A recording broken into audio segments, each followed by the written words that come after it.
Hello students, let us begin today with the third unit of the solutions chapter in which we are going to study terms called vapor pressure and a very important law known as Raoult's law.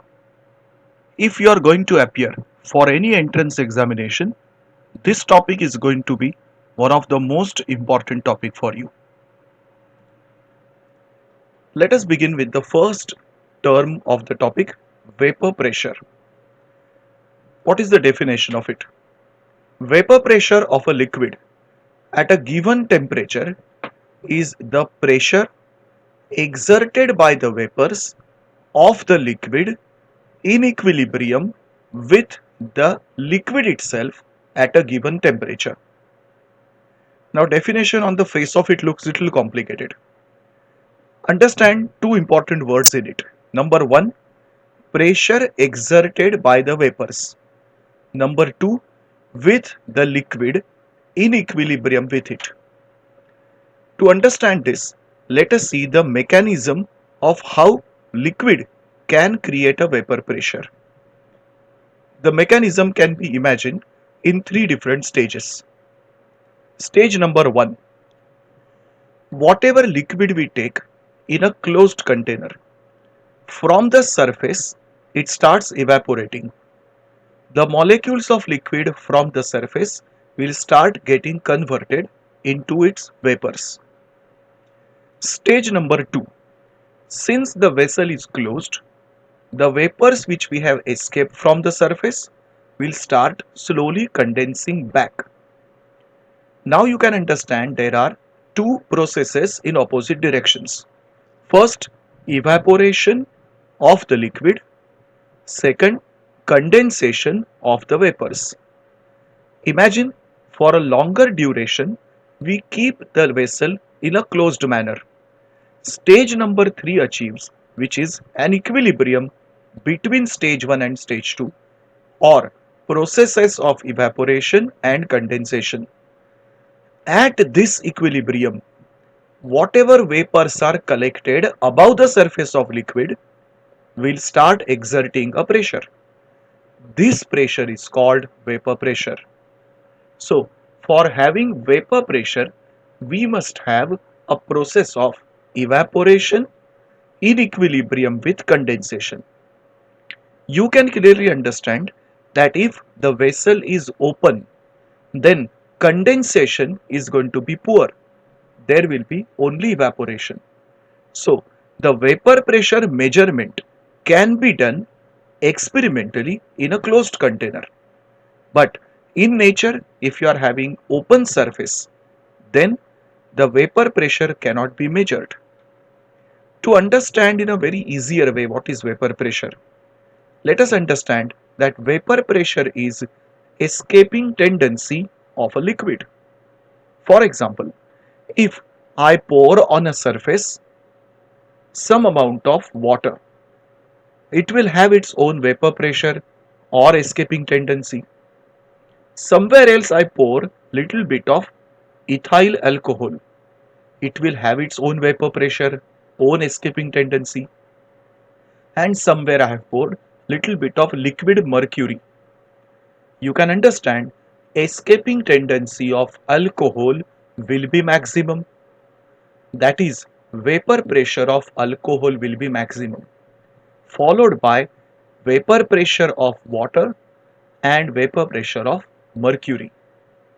You can also imagine a link of vapor pressure with boiling point of the substance. Let us see now the factors affecting vapor pressure. The first factor is the substance or the solvent itself. The solvents which have higher vapor pressure, once again in your mind you think higher escaping tendency, can evaporate fast. Such solvents are called volatile solvents. We can take lot of examples from organic chemistry, alcohols, esters like ethyl acetate, ethers and so on. Ethyl acetate is found to be practically one of the most volatile component. Second type of solvents are those who have low vapor pressure low escaping tendency, can evaporate little slowly, they are called non-volatile solvents. Examples could be water or mercury. Usually, roughly, although any textbook doesn't mention it that way, water is usually taken as a standard with 100 degrees Celsius as boiling point. Any liquid with boiling point lesser than 100 is considered as volatile. Any substance having boiling point higher than 100 degrees Celsius is considered as non-volatile. The second factor is temperature, the one which I was discussing earlier. Temperature, if you keep on increasing, vapor pressure will increase. Naturally, escaping tendency also increases. When you keep on heating the substance and suppose the vapor pressure reaches 1 atmosphere pressure, the temperature is called boiling point of the liquid. It indicates that at that pressure, liquid starts completely converting into its vapor. 1 atmosphere is also considered as 760 millimeter of mercury. As I said earlier, temperature, boiling point and vapor pressure are linked with each other. Let us see with a sample graph how it can be linked. In a graph, observe the graph of water. You can see as temperature is increasing, vapor pressure parabolically increases. Check the value for the water graph. 100 degrees Celsius on x-axis, 760 millimeter mercury pressure. That means when water reaches 100 degrees Celsius, as per definition, it is the boiling point of it. If you have understood the concept, you can clearly understand what must be the boiling point of pentane in the graph, tetrachloromethane in the graph. Are you getting the answer? 36.1 degrees Celsius and 76.5 degrees Celsius. Before going for Raoult's law and any related concepts, we will do an additional term. This term will appear again and again in most of the topic, known as partial vapor pressure. We have studied vapor pressure, but now what is the term, additional term, partial vapor pressure? Imagine that you have a mixture of gases. Each constituent gas will have its own estimated partial pressure or its own estimated vapor pressure. If in case it is alone and occupying the entire volume at the same temperature. Simple language, partial vapor pressure is that vapor pressure of the gas if the gas is alone and not in presence of any mixture. Usually this partial vapor pressure is denoted with a symbol P0. Partial vapor pressures are mathematically additive. For example, if you take a mixture of carbon dioxide and nitrogen, its total vapor pressure is the addition of individual vapor pressures. In fact, this is known by the name Dalton's law. Now let us begin with the most important part of the chapter, that is called Raoult's law. Francois-Marie Raoult gave so many laws about vapor pressure.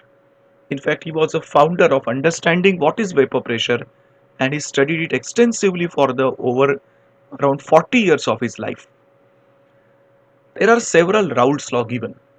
The first Raoult law is about non-volatile solute in a solvent. Think once again what we said. Non-volatile solute in a solvent. Imagine an example. Non-volatile solute like sugar and a solvent could be water. For such combination, Raoult studied it extensively and gave a statement. He says, at a given temperature, the partial vapor pressure of a solvent over a solution of a non-volatile solute is directly proportional to the mole fraction of the solvent in the solution. Mathematically, we can write this as P of solution, vapor pressure of solution, is equal to mole fraction of solvent multiplied by partial vapor pressure of solvent. Imagine this once again. we have taken a non-volatile solute. So in the equation, there is no solute term in it. So vapor pressure of solution is given by mole fraction of solvent into the partial vapor pressure of solvent itself. In simple language, you can imagine solution is equal to solvent, two terms, mole fraction and vapor pressure. This can be shown in a graphical way also, where I am plotting a graph of y-axis vapor pressure and x-axis mole fraction of solvent. Observe the graph that it passes through origin. When mole fraction of solvent is 0, vapor pressure is 0, and if mole fraction reaches to 1, the graph touches the y-axis. Where it touches the y-axis, that value becomes the vapor pressure of pure solvent. This was first Raoult's law. Let us go for another case of Raoult's law where we take mixture of two volatile components. Imagine a practical case. In a container I am taking mixture of acetone and chloroform. Both these liquids have a boiling point lesser than 100 degree. Both are volatile. Now if you make such a mixture, what will be the vapor pressure of this mixture? Raoult studied this and gave a law. At a given temperature, the partial vapor pressure of any volatile component is the product of vapor pressure of the pure component and mole fraction of the component in the solution. Once again, let us try a mathematical equation. Can you see now a similarity between previous Raoult's law and this equation? If you carefully see, the two brackets are taken from previous Raoult's law and they have just been added. So total vapor pressure is equal to P naught A XA, which is first component, plus P naught B XB, the second component. So if you remember the previous Raoult's law, write the equation for two components, add them, you will get total vapor pressure. When you will solve numerical problems, we just have to do three steps here. First, calculate P naught AXA, calculate P naught BXB, add them, you will get total vapor pressure. Let us understand a graphical representation of this. To find the total vapor pressure, we had given an equation. Now imagine if graphically if you want to find, how will you find it? Observe in the graph the green line of vapor pressure of A, PA, and another green line of vapor pressure of B, PB. These are the individual vapor pressures. Where these points meet, if you join that and get a line, that is the total vapor pressure. So you can find vapor pressure of a mixture either mathematically or using a graph. Let us understand some characteristics about Raoult's law. First, you can call them as limitations also. Raoult's law is applicable if two components form a homogeneous mixture which is an ideal solution. What is an ideal solution? We will see it in next 2 minutes. Law is not applicable if components are not miscible with each other. So suppose I make a mixture of oil and water. Definitely Raoult's law is not applicable. Vapor phase contains vapors of both the components, but it will contain more of the more volatile component. Mole fraction in the vapor phase is calculated by these two equations. So you can find mole fraction of component A as Pa upon Pa plus Pb, and mole fraction in vapor phase of B is given by Pb upon Pa plus Pb. Competitive exams ask a lot of numerical problems on both these formulae.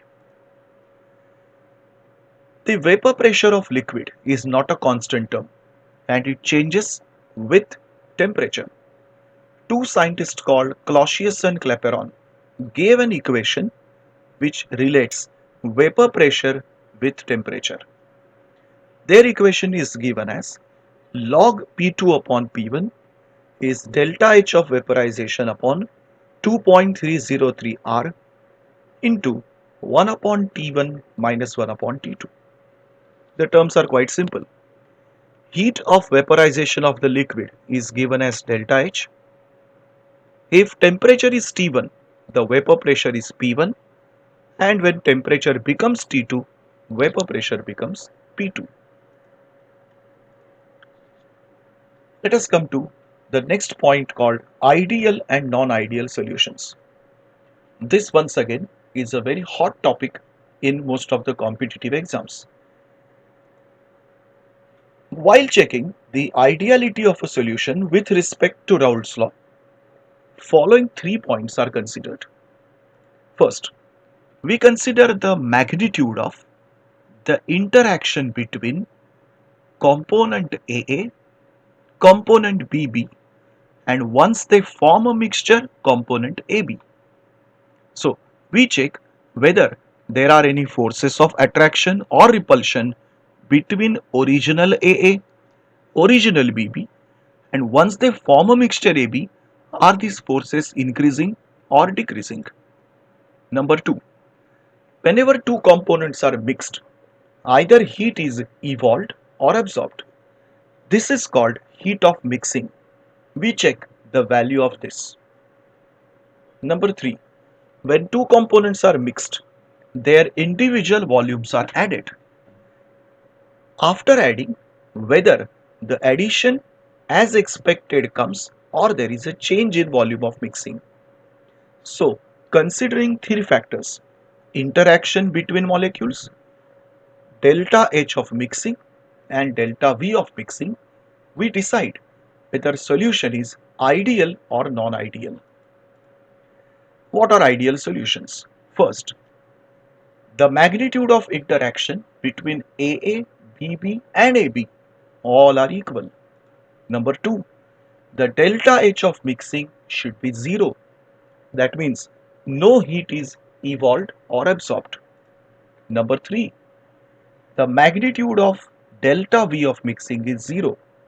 So if I take 50 ml of liquid A, 50 ml of liquid B, total volume will be 100 ml. Such solutions are called ideal solutions. And what kind of example we have? We have several examples. Most simple example quoted is benzene and toluene mixture. They have a graphical representation like this. If you observe, this was a graph we saw 3 slides back. The same way as Raoult's law is expected, ideal solution behaves. Let us now come to non-ideal solutions. Once again, considering all these three factors, we can have two possibilities: either positive deviation from Raoult's law or negative deviation from Raoult's law. How their graphs will look like? Watch them very carefully. In the first left hand side graph, which is called positive deviation, the dotted line is the expected Raoult's law graph. But you can see there is a positive hump in the solution, positive curve. For negative deviation, dotted line is the expected one, and there is a negative deviation, the graph goes downward. So wherever we are going to have the graphs, if you see positive increase, it's called positive deviation. If you see a downward graph, it's negative deviation. Let us see these two graphs now in detail. Case number 1, positive deviation. When these deviations are possible? When the magnitude of AB interactions are lower than the original interactions. Magnitude of delta H of mixing is positive. That means the heat is evolved, it's a positive endothermic reaction. Number 3, magnitude of delta V of mixing is positive. So after mixing, the volume has increased slightly. One of the examples of such positive deviation is acetone and carbon disulfide mixture. You can see, as just now we discussed, the graph looks with a positive hump everywhere. So in the graph, Green lines, dotted lines are expected curve and the blue lines are the real ones. If you make each and every point of this slide opposite, you get a negative deviation information. So let us check that. Negative deviation, magnitude of AB will be greater than original interactions. Delta H of mixing will be negative. Magnitude of delta V mixing will be negative. One of the example is acetone and chloroform. And you can see the graph is having a negative downward curve. Based on the positive and negative deviation, we have a concept called azeotropic mixtures. These are mixtures of two substances. We call them binary mixtures. And they have certain composition in the liquid and vapor phase such that they boil at a constant temperature, and when you distill them, their composition remain unchanged. That means azeotropic mixture behaves not as a mixture but as a pure liquid. Based on the positive and negative deviation, there are two types of azeotropes. First, minimum boiling azeotrope, and second, maximum boiling azeotrope. Let us now see them in details. First we say check minimum boiling point azeotropic mixture. Now let us see an example. We don't have to by heart any values here. This is just for illustration. Imagine a mixture of water and ethanol. Water's and ethanol's boiling point you can see 373 Kelvin, 351.5 Kelvin. Now comes a composition where 95.57% ethanol is present and boiling point of the azeotrope becomes 351.15 Kelvin. Now if you see the value mentioned here in the slide should be little be corrected, and the real value, let me tell you, is 351.15. Now you can see here the highest value was 373, ethanol value was 351.5, but boiling point value of the azeotrope is in between both of them. This is called a minimum boiling point. In this case, water and ethanol are forming non-ideal solution with positive deviation. Now imagine positive deviation once again. Positive deviation, vapor pressure of the mixture is higher. So boiling point is lesser. That is why the name given is minimum boiling mixture. If you have followed this, once again make every concept opposite, you will get a second information azeotropic mixture with maximum boiling point. Consider an example of water and HCl. Water has boiling point 373, HCl has 188 Kelvin. At 20.3% HCl, boiling point of azeotrope becomes 383 Kelvin, which is higher than any of the individual component. Since water and HCl form a non-ideal solution with negative deviation, due to negative deviation, vapor pressure of mixture is lower, boiling point is higher, hence it is named as maximum boiling mixture. Finally, what is the application of this azeotropic mixture? Usually whenever we have a mixture, we can separate it, distill it using fractional distillation. If azeotropic mixture is produced, it cannot be separated by fractional distillation. For example, in my earlier example, 95.6% alcohol water mixture becomes an azeotrope. Whatever methods we use, fractional distillation will not give you 100% ethanol. So, rectified spirit is 95.6% alcohol, which is a azeotropic constant boiling mixture, cannot become 100% by normal fractional distillation method. In this lecture, we have completed vapor pressure concept, Raoult's law and its application. In the next lecture, we will see about the colligative properties of solutions.